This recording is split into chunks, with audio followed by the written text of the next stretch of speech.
Hey everyone, got some video from a few weeks ago at the Dash for Cash. This is out in California. I moved out here. This is my first local race, so didn't really know what to expect. The course is a little boring and everything's wide open, so I thought it would be a field sprint, but I saw like three races earlier in the day that all ended with small breakaway, and I love rolling a breakaway, so I decided that that would be my plan A for today, since I'm also not really a field sprinter. So, got one of those attempts here. We got a little gap after that sprint. Guy behind me is really excited about it. Hear him? And indeed, we had a gap. So, we had too many people, in my opinion, off the front. So, even if this did establish itself, I was assuming everyone would start attacking and it would whittle down to a smaller group. But in terms of the main teams, there was that pink jersey you just saw pull off. That's the Tehroon team. There's this Ride Bikes Pro team in front of me. And then there was another team in blue and gold that I had no idea who they were since this was my first race out here. And I found out afterwards they're called Performance Bike. Probably should have done some more studying on NorCal Cycling's channel, so I would have known what was going on. But Tehroon had the biggest team with like 5 or 6 guys, and then both of those other two teams only had like 3 or 4. But I figured if a break was going to work, all three of those teams certainly need to be represented. Then there was a few strong individuals who were participating in breaks, but you don't need them for the break to succeed. You definitely need the big team's blessings on a course like this where it's so easy. Yeah, this is that blue and gold team I was talking about, the performance team. Because a breakaway isn't going to get away on a course like this because, they're not going to get away because the course is technical or they're able to maneuver the turns better or like get out of sight. Because you just can't do any of that on this kind of office park course. You just needed to have the right group of guys up the road and having them rotate, and then having the field get disillusioned with chasing. So another interesting part of this race is that every single lap there was a $10 premium. So that was why you saw people sprinting at the front of this break. And when this one Tehroon guy got off the front a little bit because they had just sprinted for the $10. And coming into the race, I really didn't think $10 would be enough to spice up the race every lap, but every single lap people wanted to go for that sprint, which I was pretty surprised about. So it's kind of a fun format. It changes the dynamic of the race a lot because every single lap coming in these last couple corners, it would speed up. Okay, so here I looked back and I saw the field was pretty strung out behind and our break was not working well together, so I decided to just send one solo and was hoping people would come up to me. I figured worst case scenario, I could hopefully stay away to the line and get $10, pay for maybe a gallon of gas getting home. But that didn't happen. You see everybody comes up to me that I was just in the break with in this corner. And when they come through, I got a little too excited with that attack.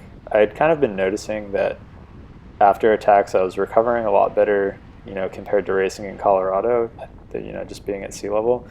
And so at this point in the race, I started to get a little bit cocky with that, and I paid for that right here.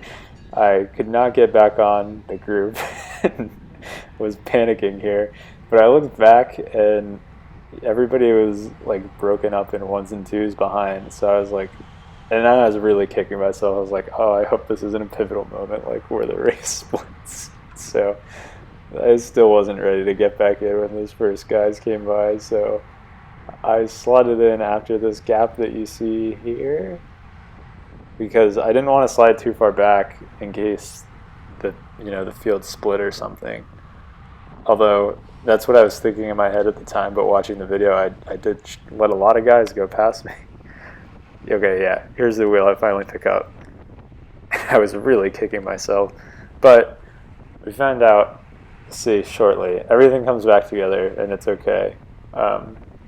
So it ended up being that a break never went, but that didn't stop me from trying most of the race. I think I followed probably like 5 different moves that all looked pretty threatening, you know, that had the right mix of those 3 big teams I was talking about. Oh yeah, still wasn't back together, and I was like, I didn't want to slide back and let this go, so I had to put in a little effort to stay up here. But you'll see it all comes back together eventually, and at that point I was resigned to sitting in the group for a little bit. When it first swelled up, I was initially saying to myself, I was like, all right, I'm not going to, you know, try to get in any more moves. I mean, it's good to save it for the sprint, but just get too excited when all the moves come past. Find it pretty boring to sit in all race and just wait for the last sprint. So after sitting in for like 2 laps, I was trying to get a breakaway going again. And yeah, that was what I did until probably the last 7 or 8 minutes of the race, at which point I actually resigned myself to sitting in. Yeah, and this is, yeah, everybody coming, and we're sprinting again because everybody wants $10. I guess if you were successful in the sprints, the $10 every lap starts to add up. We probably did 30-something laps, so there were a lot of premiums on the line. Just each individual one felt silly sprinting for. All right, skipping ahead, this is just inside of 2 laps to go. There is a little bit of teamwork up at the front keeping it fast, but it wasn't like crazy hard. You can see my heart rate's not very high, and I just casually move up in the wind here, which are things that I cannot do when it gets hard. So this is like the false corner here, yeah. We'll come into the last one. I got pretty excited here when I ended up on Tyrrell's wheel, just from like what I had seen of NorCal Cycling's videos. I figured that was a pretty good wheel to be on. Oh, getting a little sketchy there. Yeah, after that move, you could see I did not like re-accelerate and jump back in.